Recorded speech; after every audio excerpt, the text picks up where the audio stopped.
Vinoliah, thank you so much for coming back to the 2024 Future of Leadership Summit.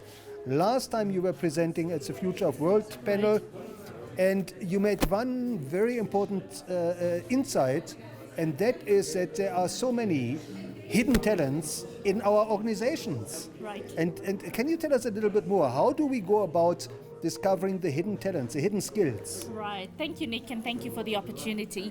So I think as HR leaders, it's very imperative for us to identify those talent and create the opportunities for these individuals to rise and shine.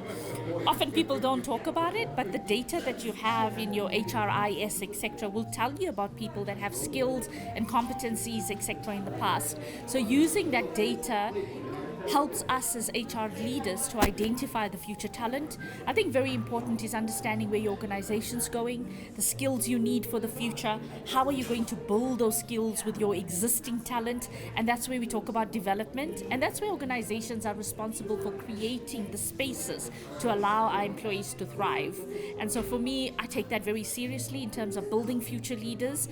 We need leaders that are resilient, leaders that will take chances, leaders that will learn, will fail and learn quickly from failure, and we need an environment that will embrace the failure through their learnings as well. And I think what's quite critical is that we need bold leadership for the future, and there's lots of young people in business that come with bold aspirations, and I think as the generations of leaders currently, we've got to embrace that, we've got to nurture it and build it, and that's how we're going to bring really transformative leadership from the young generations we have. Now, Vinoliah, at the book launch, you also shared an important insight about your own career. You are one of the most prominent leaders in the country, HR leader for one of the biggest brands, Adcock. And looking back over your career, you shared how merging HR, the disciplines of HR and IT, helped you to craft your unique competitive advantage, so to say. It did indeed. So, often as well, we let our careers just unfold.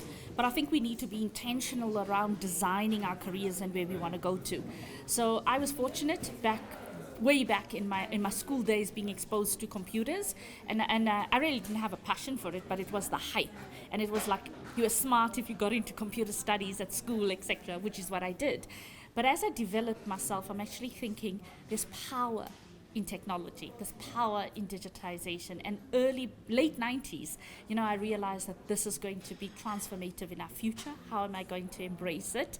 And I made the decision, and I got into the digital space, and I got into the tech space, and I understood it, but I embraced it. I didn't become fearful of it, and I asked myself, how's tech and how's digitalization going to help me in my role as an HR leader? So I always had the option, do I go into IT or do I stay in HR? And I realized there wasn't any skill set in HR because people were becoming so fearful of technology and disruption. And I took that and I said, how am I going to make it my own?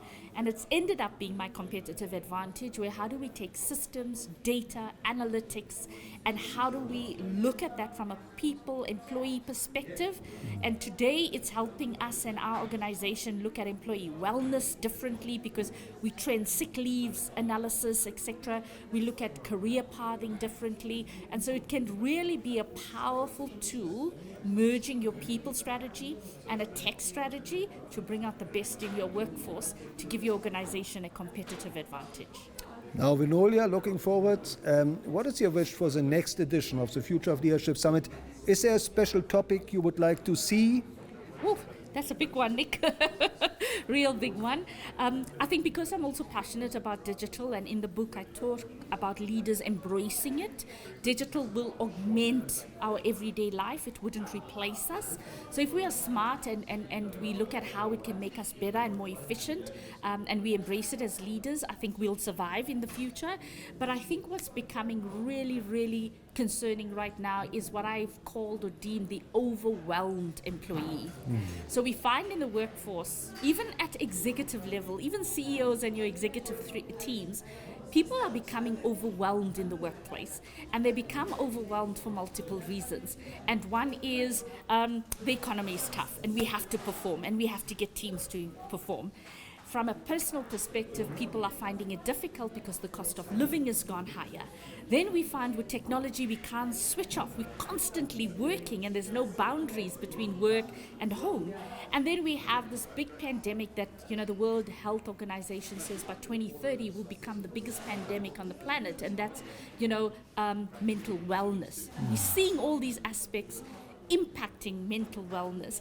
And I think for leaders, and what will be quite interesting, the future of leadership, how are we going to navigate and help our teams navigate through disruption and this so-called looming pandemic of mental wellness, because all of these things contribute to our effectiveness as individuals and our productivity in the workplace. So it'll be quite interesting to see in the next topic. Thank you. How do leaders navigate or help their teams and businesses navigate through this mental wellness issue that's looming on us. Well, Vinoliah, I look forward to you sharing your insights.